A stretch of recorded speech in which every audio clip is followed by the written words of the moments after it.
no, no. Oh my God, now this is not fair.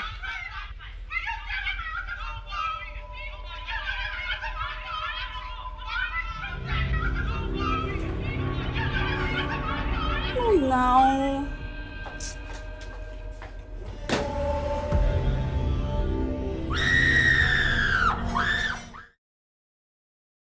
Just like a flash forward cliffhanger to start of the discovery of the body.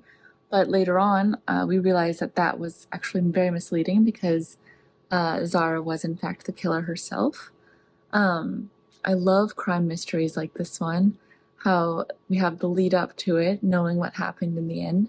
I also enjoyed the use of the social media scroll throughout to sort of show the audience how the community was reacting and how everybody else was reacting to this murder. So I thought that was a cool device that they used in this. Um, I liked seeing everyone's perspective for the day of the murder, how we went through every suspect and sort of how their day went and what happened. We had those flashbacks.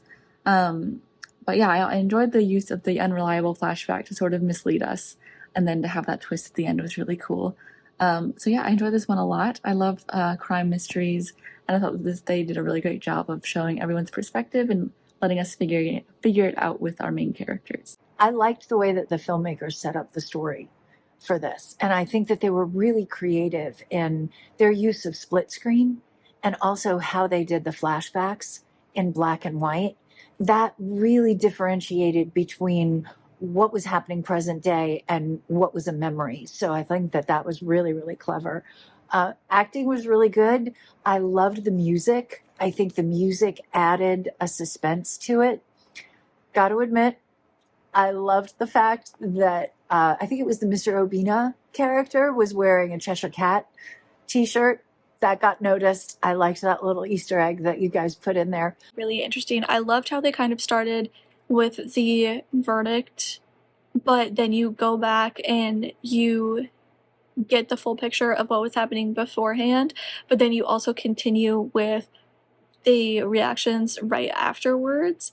I thought that that was really, really well done from a storytelling perspective because it hooks the audience right away and they're automatically more kind of invested to find out what happens and to see kind of how we ended up there, what happened, what the situation was, because starting at, like a murder trial is a very, very dramatic place to start. So I think, like I said, it really hooks the audience and makes them a little bit more invested right away.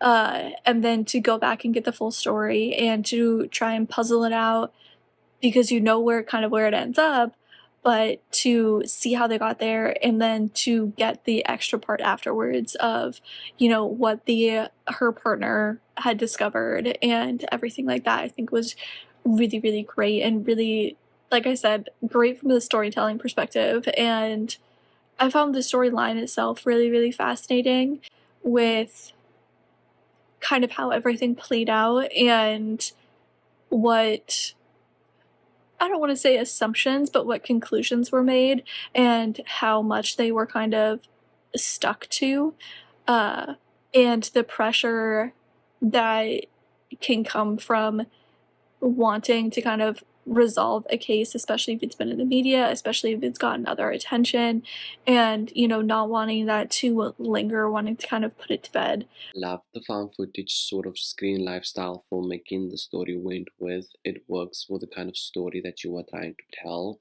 especially in this case, a murder.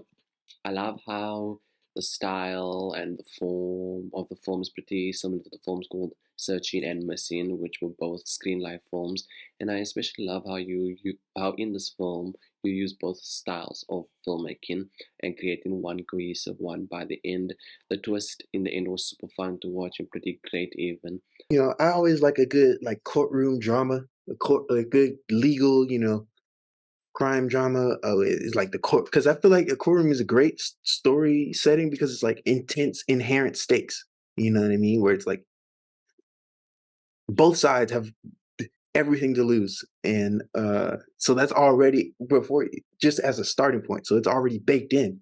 So I'm already involved on a courtroom legal drama. So um, and then you add the whole like I was gonna say I really like the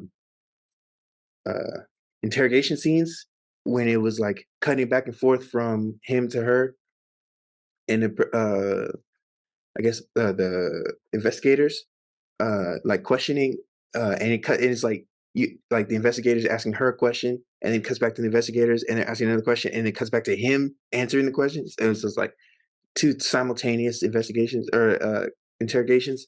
I like that narrative technique. I thought that was one of my favorite scenes. I thought that was super well done and really smooth.